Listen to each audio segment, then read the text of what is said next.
But man, the collective just sigh, the deflation. We have through 3 playmakers. It was like Ori. But no, Ori can make those big plays late game as well, especially with Maokai into the mix. But Fnatic are basically making the statement that we're going to go late, and we're going to make better decisions than you, H2K, and we're going to out-team fight you. That is the first Orianna on the LCS stage all year long for Febiven.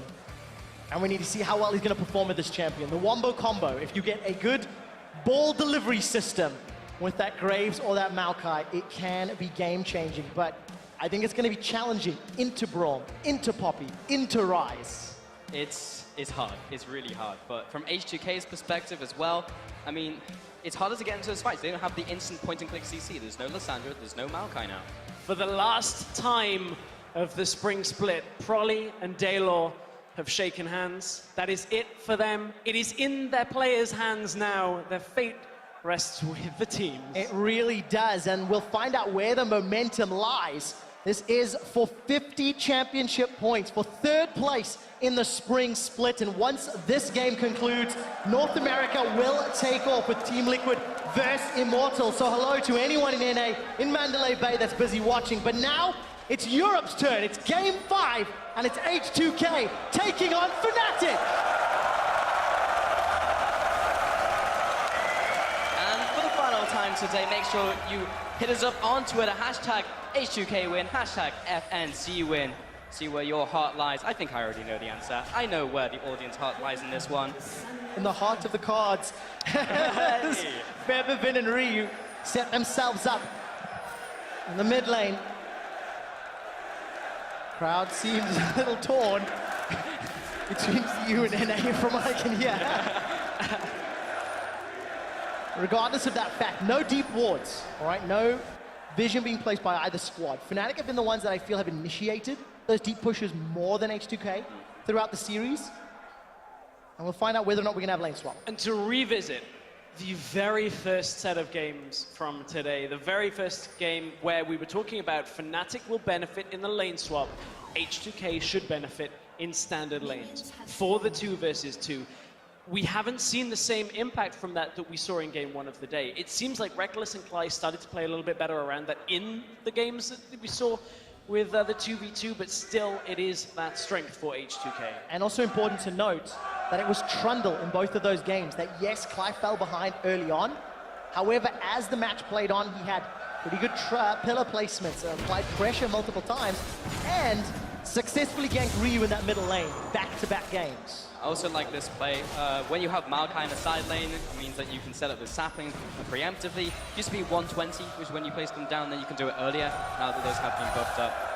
Just helping Spirit for his early clear. Yeah, good guy Gamsu gets Spirit out on the map a little bit faster on, and look at what he's doing with it. Spirit is heading down in the bottom jungle, looking for Jankos, who should be on his red buff right now. We're about to have a smite-off. He's got the timing perfectly down, but Jankos, no Spirit's here. Q goes down, but you're right, there's no smite. There's no smite war, and Spirit's dragging it back towards him. The patience meter is going down, and it's going to come down to auto attacks. There's the burst. Spirit, he secures it, and now he goes after Jankos. He's going to be backing away. I mean, he's not going to get help from the mid laner. He literally can't, and Spirit shoves Jankos out of his own jungle.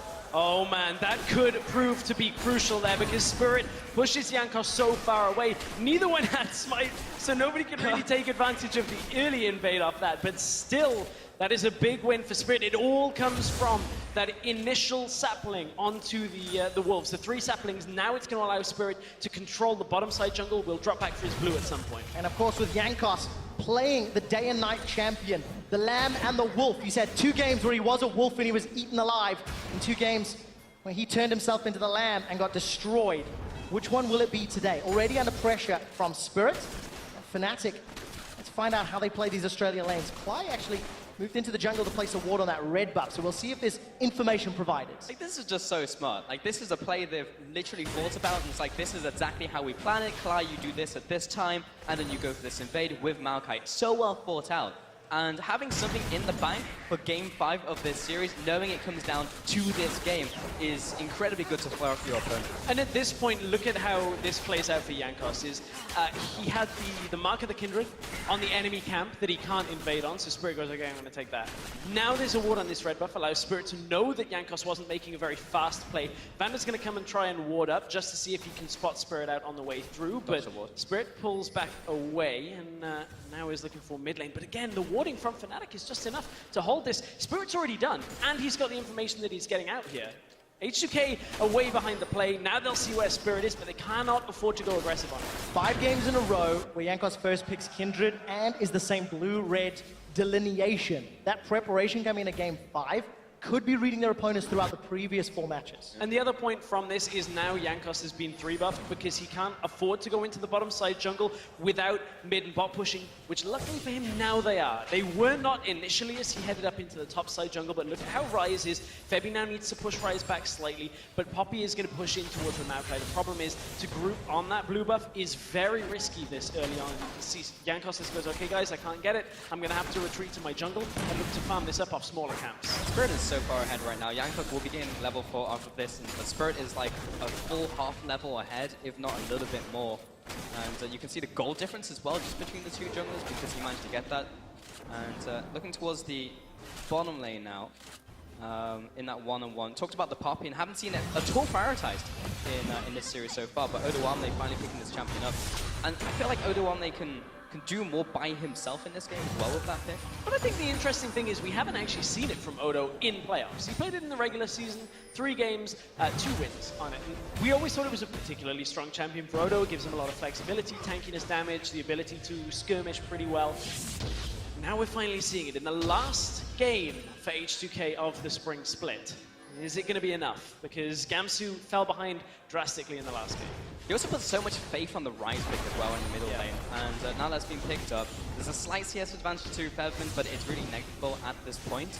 And also that lane is just going to neutralize as well, so we just have to see what it does later on into this game, but right now that's just a farming frenzy. Yeah, both of those champions are going to do very well once they become activated in the mid to late game, but also both somewhat reliant on the rest of their team, you know? Either setting up for a good shockwave for Febby or providing enough threat to allow Ryu to run circles around his opponent. I think that's Jankos' first mark of the Kindred, and he's immediately going to make his way up top towards Fly. King of First Blood, is he back? Well, Fly's dropping low, Jankos, he gets the flash, so we're close. Looping around, there's a ward as well. I think they might die for this one. There's a teleport available for Odoamne. He's already started to channel it. They're looking for Reckless and Clyde. There's no flash for Clyde. But Spirit is very close. They need to pull the trigger. They need to do it right now. Odoamne goes in, slams Clyde against the wall. Spirit now comes into the fight. Jankos, he's going to use the Dance Virus to get away. First blood to Odoamne in this 5th game. Now Spirit looking to back away, and that's a clean first blood. Oh, Febby's here though. This could be scary. Shockwave is available, but a lot of people are still very healthy. Febby's only got a chalice, not enough AP to work with, and that was a well-coordinated dive from H2K. And it's all coordinated from the fact that Gamsu used his teleport a little while ago to get down back to the bottom lane. And, you know, we were looking at H2K and the way that they went aggressive in the early games against Origin in the semi-final series. They were very patient, but over-patient at setting up dives. They took too long, and I was worried that that was going to be the same thing, but the problem was Fnatic couldn't group the people in the top side in order to counteract that. H2K managed to get the initial dive off, and you can see Odo was here in plenty of time just to get this gank off. Look, Gamsu, nothing he can do on the bottom side. Mid lane is still running up, no real options there, much better out of H2K, even if it was a little slow. But as you said, Gamsu, nothing you can really do in that situation. Fevman was also being chased up by Ryu.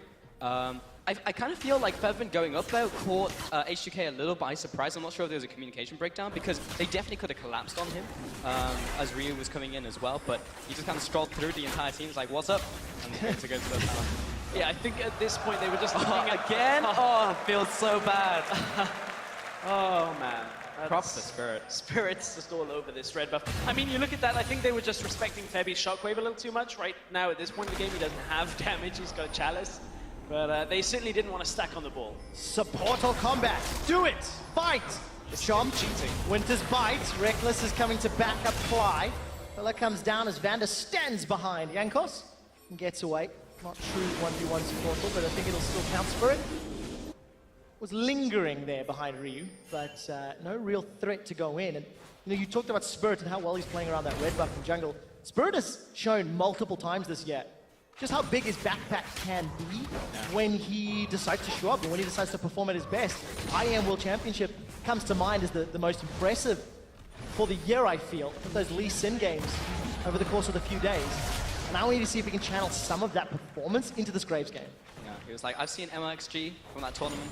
I'll try and do the same thing here. And so far, he's just done so well in the early game. He's just definitely straight up counter jungled and out jungled Jankos. And I mean, the meta right now in the jungle favors what Spirit wants to do. Coming in through the first week of playoffs, he was ranked 1 when you look at the CSD. Not that it's overly important for junglers, but when Spirit starts eclipsing people pretty handily in the early game, it adds up. It really puts pressure on Jankos to make plays elsewhere. Yeah, and you can see the rest of H2K making a play on the tower.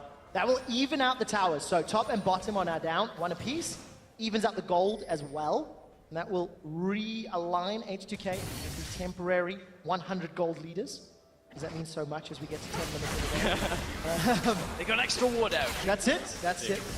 I've been warding actually very effectively, slightly more than Fnatic throughout most of the games. And Ryu will be gifted the first blue buff. So lane's going to start swapping around and realigning, while Forgiven's also going to pick the package up. Yeah, he's again gunning for that Triforce, and because he's not mid lane, he doesn't really need to go Hex Drink. He's going straight up to that top lane. Double pings come out from both teams, so they're aware of where Forgiven is going to, and should be able to collect this wave. Yeah, he's probably going to lose like 1 minion, but he's good to go. No, not even that 1 minion. But look at what Fnatic have recognized here. As they move up with their duo lane and they hear the package get picked up, that's a big sign that if they hold the 2v2 on the top lane, Reckless and Cly are going to get double TP'd on. Ryu and Odo are going to show up. It's not quite available for Odo, but if they had stayed there, it would have been. In the long lane, no tower available. That's how you lose the early game. It's by pushing too far aggressive, away from towers, and 2 TPs pop up, you die, and that's it. Because there's no one to help you. You've only got 1 on your team, and Gamsu's not going to be enough.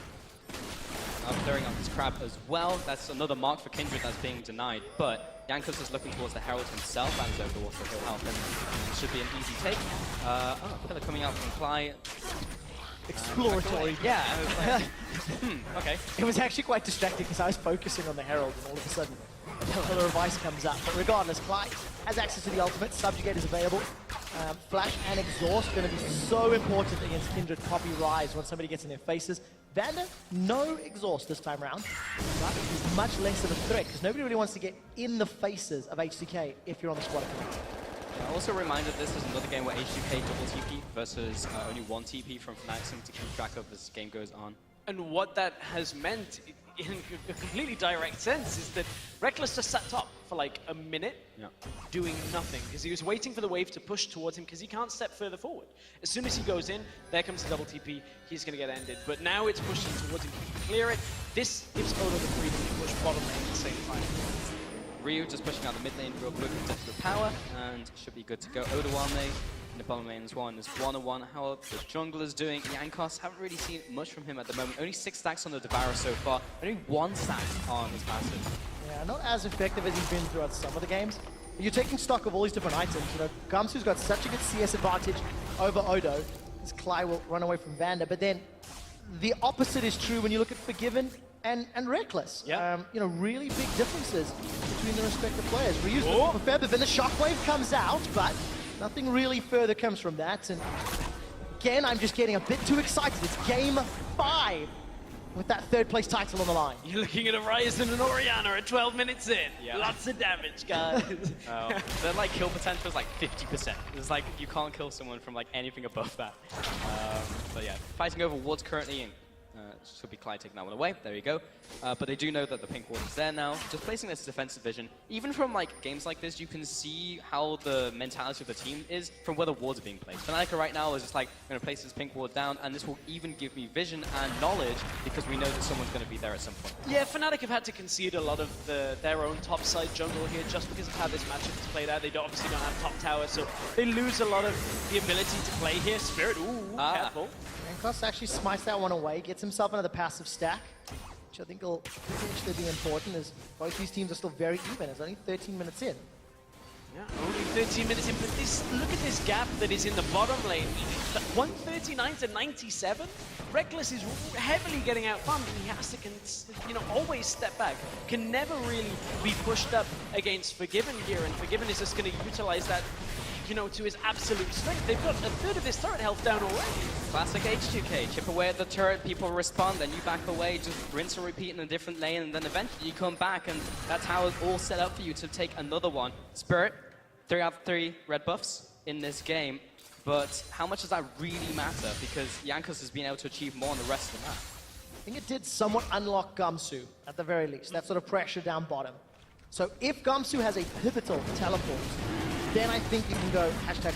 Yeah, you can. But yeah. until we see the Spirit Gamsu impact, it is just at the cost of controlling your own bottom of the jungle.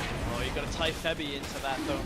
Yeah, the shockwave of the advance is going to be what realistically is going to win team fights for Fnatic if they can hit it. Dragon goes down, and you can see Fnatic. That's the first Dragon that they've taken first in a game here in this series. So, that's a lot of firsts. See if Fnatic will be the first to 3 wins in this best of 5.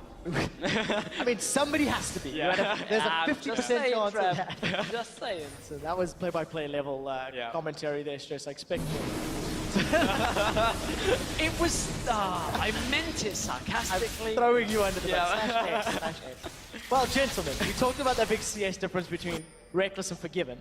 Not only is Reckless on a slightly slow-scaling champion in terms of the item build, doing Cull as well, and his opponent, Forgiven, is completed that Trinity Force. So there is just such a staggering difference between what those two can do impacting the game. And, with this blue buff losing some patience, just delays reuse of them.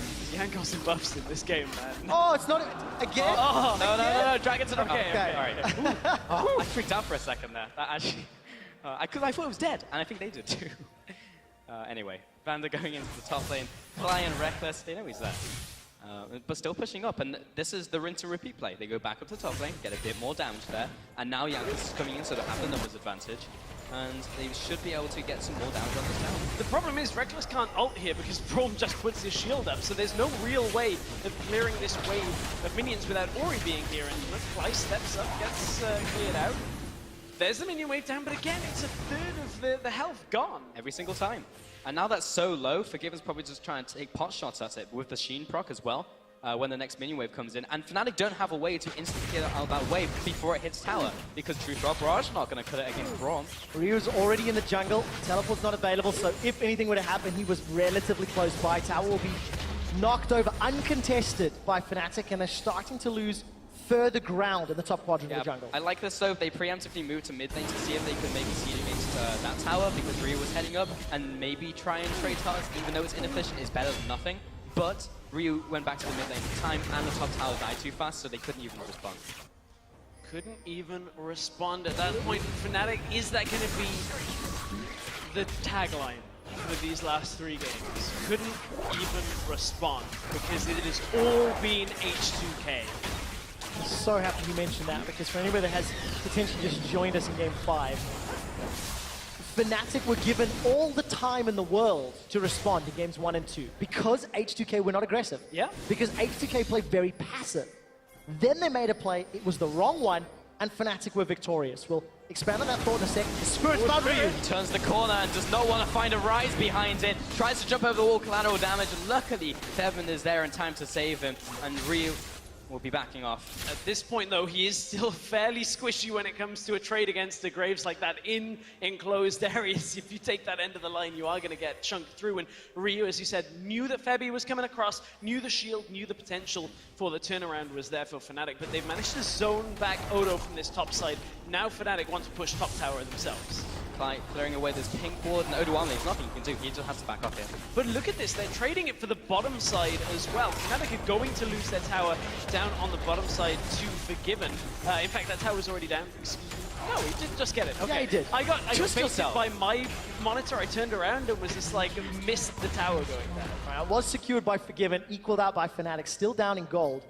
And just to extend on that storyline, when H2K turned up the heat, when H2K applied pressure to Fnatic, they cracked. Games 3 and 4, and we'll find out if it's going to happen again. Yet another inner turret that H2K arrive at first and will go down nearly uncontested by Fnatic. I mean, that true shot barrage really didn't do anything. 2,000 gold ahead, H2K. Okay, so taking a look at some of the previous games in recap in this general series, I'm gonna hold that thought for a second. Like, maybe finds Jankos, but I think he's good to go. Because H2K have had these games where they haven't been able to team fight. And that's been like a mainstay of one of their problems. Fnatic exploits that in the first 2 games. Then they started picking really good team fighting champions, and they were able to fight back because Fnatic literally couldn't fight them. But now in Game 5, it's not as simple as just Maokai going in and starting a fight up. So that's something that Fnatic could exploit. But then on the other side, H2K have just been playing the H2K game and taking all of these towers. So there's so much back and forth that makes this literally go either way. Yeah, that is certainly the case. A couple of you might be wondering, like, hey, that true shot barrage didn't do too much in that bottom lane. So the interaction between Braum's shield is if the projectile even clips the corner of the shield, it will get destroyed. So that's why it looked like it kind of missed, but he actually caught it despite jumping to the side. So again, it's just such an easy tool for Vander to just go, nope, nope, not gonna let you wave clear up on this. Yeah, definitely the case, and it worked out in favor of H2K. Approaching 20 minutes, 1 kill to 0, 4 towers to 2. And despite the fact that Fnatic have a dragon, it is H2K that are in the lead and dictating the game. Now, in the the very first game, when H2K pulled off that double teleport, that's what turned it around for Fnatic. A good team fight, and they've got champions that want to really be involved in team fights. So let's see how H2K played out. 20 seconds to Dragon, 5 seconds to Baron's available. It's a bit early for that one, but it is around the next 5 to 10 that we're going to see these teams focus. But you've got to look at Fnatic's comp is, yes, they can team fight very well, but once their team fighting tools are down, once the shockwave is down, the collateral damage is down, H2K have a lot more consistent damage with this Rise, with this Corki, so it certainly depends on how the beginning of the fight goes. Also, you've got to key into the fact there is a Kindred here, so even if that wombo combo lands, if it doesn't kill Jankos, he's going to keep everybody else alive. Yep. What doesn't kill Jankos will make him stronger, but not quite, he's not Olaf. Jankos going for Dragon now, and this will be the first one of the game.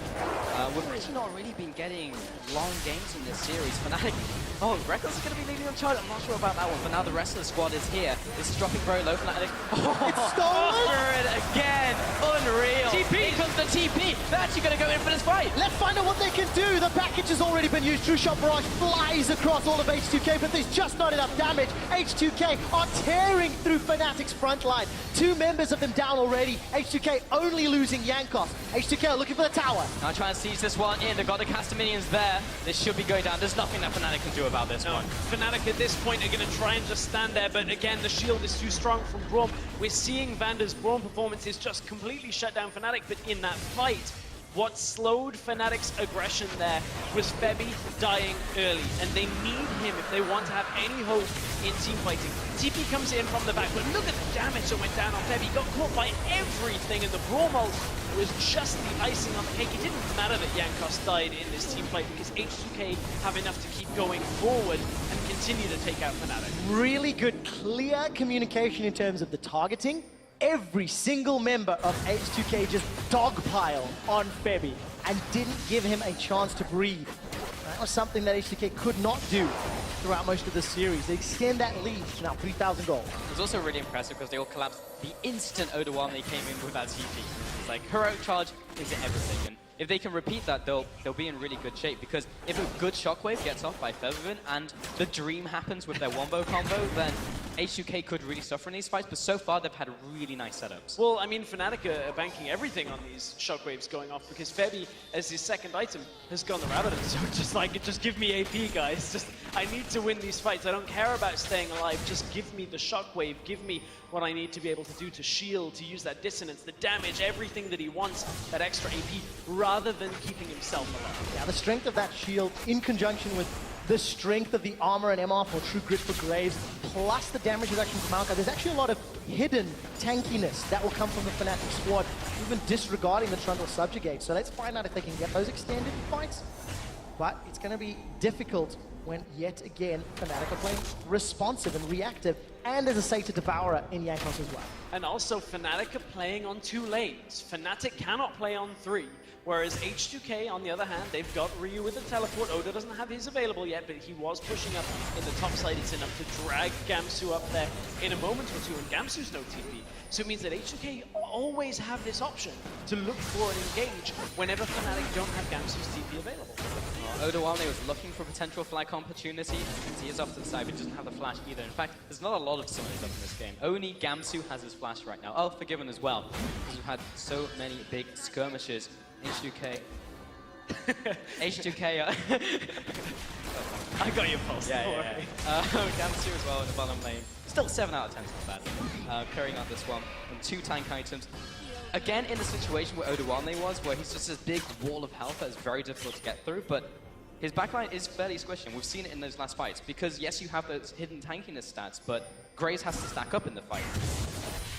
Yeah, he does, and there's a lot of stacking just in this entire series. You look at how both teams have had later game components to themselves. No tier on the side of Fnatic's mid laner this time around, but you know, Reckless has had one, Ryu has had one, just this later game focus. Fnatic have let it slip in the last 2 games. Yeah, they really have, and it's been H2K that found a gear that they've not found in a while. So, very impressive play. 25 minutes up, Fnatic still only sitting on 2 towers. The mid outer turret is still being defended fervently by Ryu.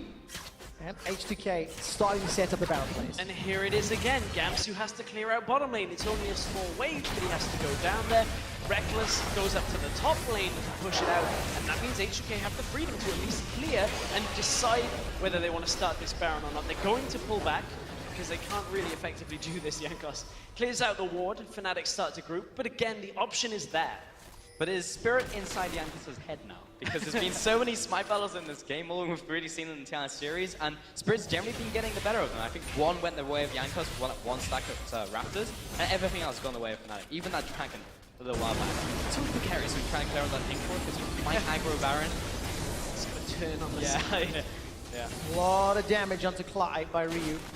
Getting through that mana pool, but it really matters because Ryu is still defending that tower. 25 minutes in. And this arms race just continues to grow. More tanks for the Tonks up top, more damage for your AD carries, and I think very important for Reckless. He's got that frozen fist. He's working towards the player of the ring king as well. Yeah, he is. I'm interested though in Ply's performance in this game, because last game really Gamsu and Ply were the weak points for Fnatic. And in this game, Gamsu is yet to die. Ply has had a much better game this time. Isn't constantly looking to put himself in the firing line by going over aggressive on an Alistair. This time he just puts a pillar up from a distance. He's able to then facilitate the poke that comes from Reckless. And Fnatic possibly could, look to take some kind of skirmish, but the problem is they're behind. And H2K are trying to compound this advantage they've got from having 5 towers up. They have a good lead in this game to just constantly tear Fnatic around the map until at some point H2K go for the Baron, and then it's on that smite wall. Or on that smite one. It's funny as well because H2K actually put a lot of bans towards Fly in the first game and the first couple games with Brom and Alistair, but that's Trundle. He's been performing really well. When he was not on Trundle, he performed worse. So it's just interesting how he's turned up in this game on a different champion. And also gives you some insight into what your opponents, what H2K felt their opponents were strong at. It tells you ban 2 make Fly uncomfortable, and Fnatic going, well, we're expecting that, so that's why they practice the Trundle. Spirit takes a big chunk of damage here from Forgiven and Vander. Nothing really comes of it. Dragon is live. The last time there was a fight and it was stolen by Fnatic. There's no one around from Fnatic to challenge this time out. The tension is building, but it's not going to be the catalyst, or at least this Dragon isn't going to be the catalyst for a fight right here. Because Fnatic, there's no real chance of H2K getting 5 Dragons in this one, so they can just let one go. Or they could also find Clyde as well, as he's just trying to ward. So they get the flash, which is big. Very important, because that's the second time Ryu's had a little bit of time to chunk down Clyde. Clyde being too far forward, Clyde being out of position.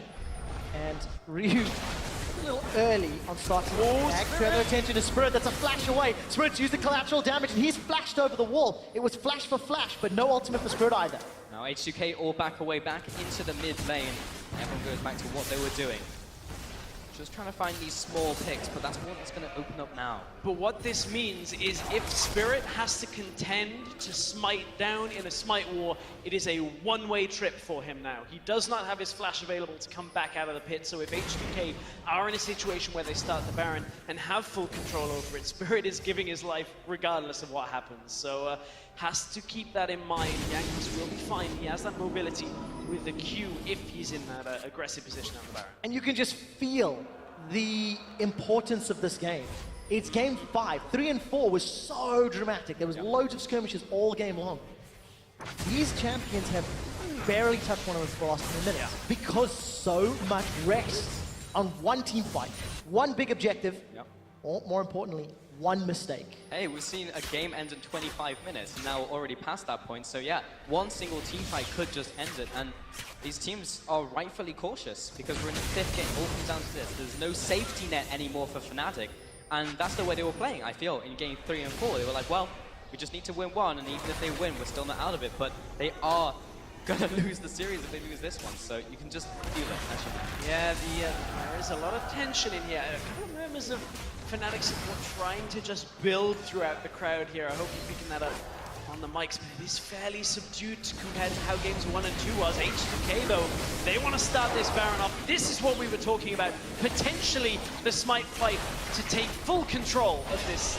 No, it's... Yeah, look, Odo was down bottom. He has teleport available. There was no vision on Gamsu, and he was running towards the fountain, trying to get those home guard buffs. He's got a lot of tankiness in that Maokai. The front line for Fnatic is strong, but they have to get rid of Ryu, Forgiven, or Jankos quickly to win a team fight. Shockwave is bounced away from.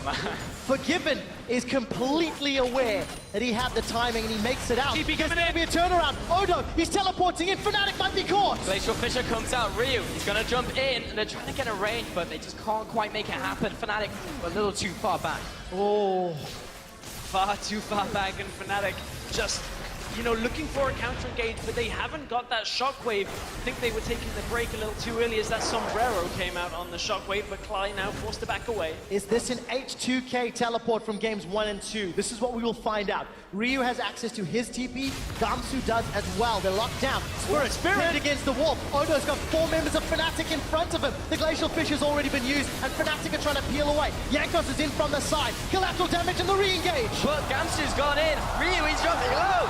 They've got the kill! Ryu is down! Fnatic are looking for more. They've turned their attention onto Odoamne as the Blade of the Rune King comes out. That's slowing Odo. One more Mystic shot. It's a kill. Reckless has taken him down. Gamsu is so beefy. Lambda Spike will buy time, and it throws Jankos to the borders. Featherman picks up the kill, and H2K get aced. 5 and 0. Look at the death timers. 40 seconds, and they're pushing in. This is a repeat of game 2. Fnatic are looking for the inhibitor, and the crowd has exploded here in Rotterdam. Back to the game from Fnatic, and they are taking this inhibitor. They really are. There's 30 seconds left. Is this Fnatic are looking for the Nexus. They're onto a Nexus turret. The crowd is on their feet and